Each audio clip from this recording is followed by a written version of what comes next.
আজকে করছি বাগদা চিংড়ি ভাপা।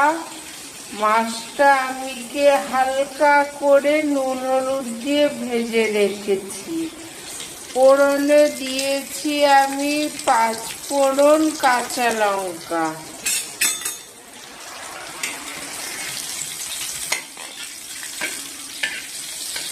একটু নেড়ে নেবো।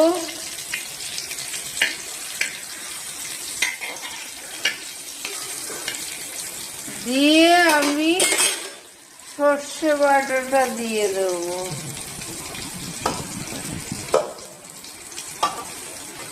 সর্ষে বাটা দিয়ে দেবো। সর্ষের মধ্যে আমি সাদা সর্ষে আর লাল সর্ষে নিয়েছি, আর কালো জিরা দিয়ে পেস্ট করে নিয়েছি।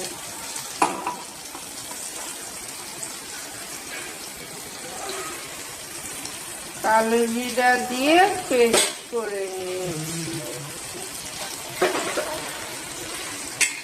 কাঁচা লঙ্কা দিয়ে আমি পেস্ট করেছি।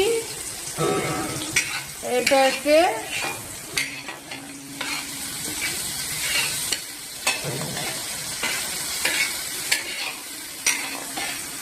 এরপরে আমি দেবো হলুদ,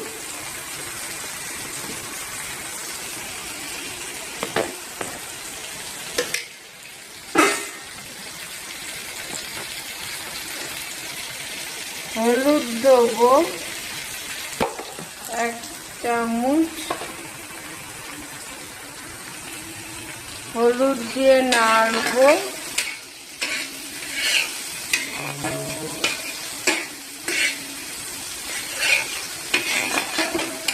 নুন দেবো।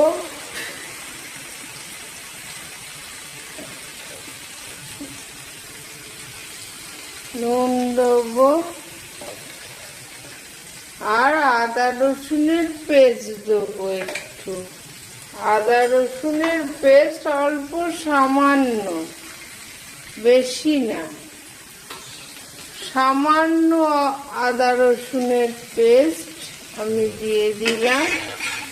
আর একটু টমেটো কেচাপ, মানে আমি টমেটোটাকে মিক্সিতে পেস্ট করে নিয়েছি, সেটা তো টমেটো কেচাপ হয়ে গেল।